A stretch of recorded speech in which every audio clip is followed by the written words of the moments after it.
ओम श्री गणेशाय नमः।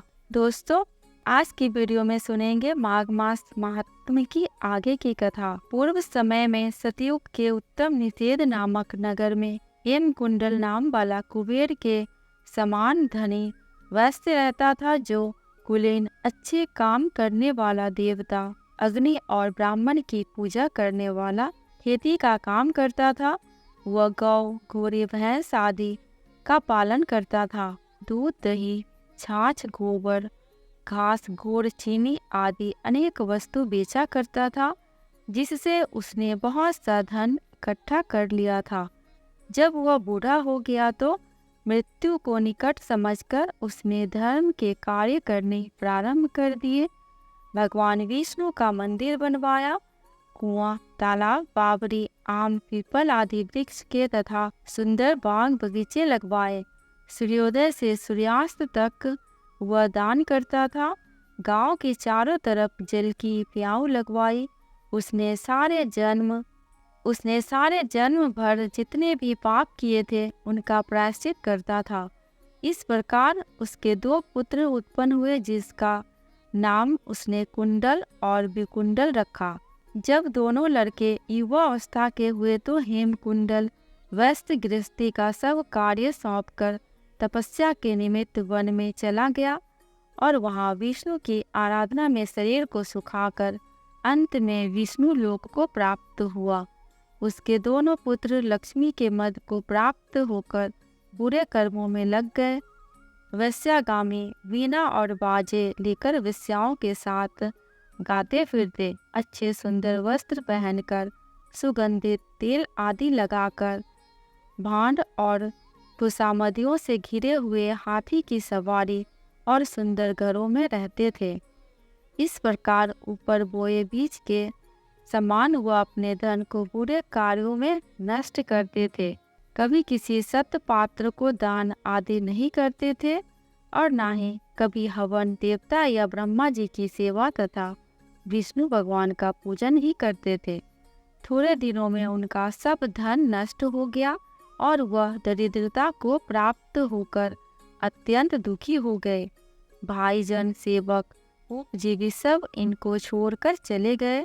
तब इन्होंने चोरी करना प्रारंभ कर दिया और राजा के भय से नगर को छोड़कर डाकुओं के साथ वन में रहने लगे और वहां अपने तीक्ष्ण वाणों से वन के पक्षी, हिरण आदि पशु तथा हिंसक जीवों को मारकर खाने लगे। एक समय इनमें से एक पर्वत पर गाय, जिसको सींग मारकर खा गया, और दूसरा वन को गया, जो काले सर्प के डसने से मर गया।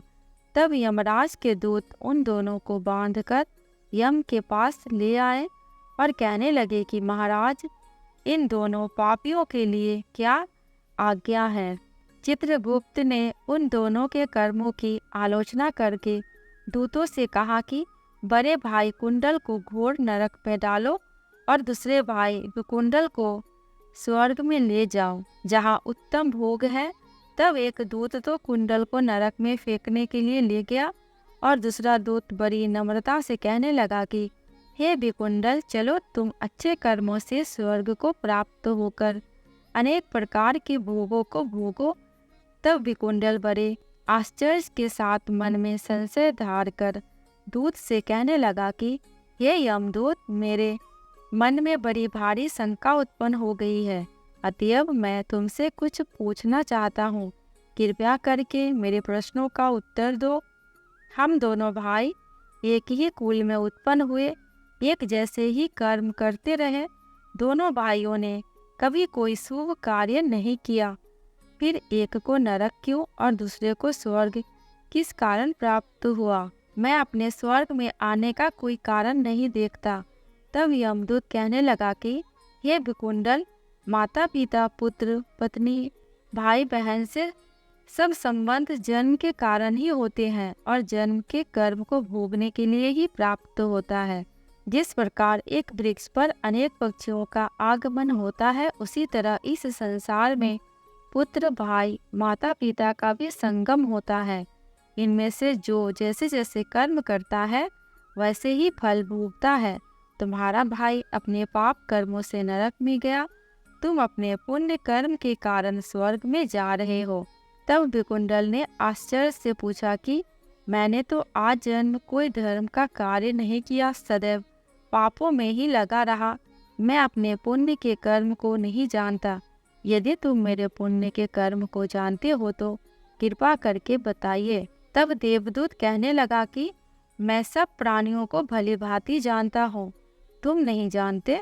सुनो, हरिमित्र का पुत्र सुमित्र नाम का ब्राह्मण था, जिसका आश्रम यमुना नदी के दक्षिणोत्तर दिशा में था। उसके साथ जंगल में ही तुम्हारी मित्रता हो गई और उसके साथ तुमने 2 बार माघ मास में श्री यमुना जी में स्नान किया था।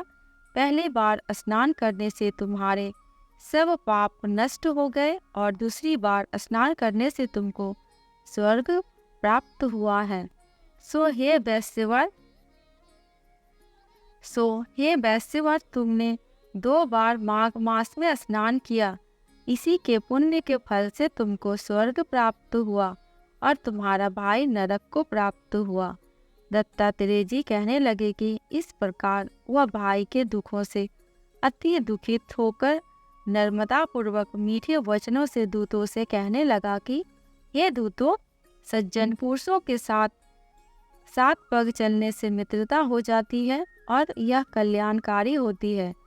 मित्र प्रेम की चिंता ना करते हुए तुम मुझको इतना बताने की कृपा करो कि कौन से कर्म से मनुष्य यमलोक को प्राप्त नहीं होता, क्योंकि तुम सर्वज्ञ हो।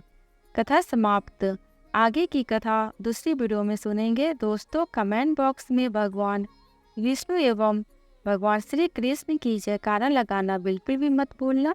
आपको मेरे चैनल पे व्रत त्योहारों की जानकारियाँ एवं उनसे जुड़ी कथा कहानियाँ मिलती रहेंगी। अगर आपको ये वीडियो थोड़ी सी भी अच्छी लगी हो तो प्लीज़ मेरे चैनल को सब्सक्राइब करके मेरे वीडियो को लाइक एंड शेयर कर देना। अंत तक वीडियो में बने रहने के लिए आपका दिल से बहुत बहुत शुक्रिया।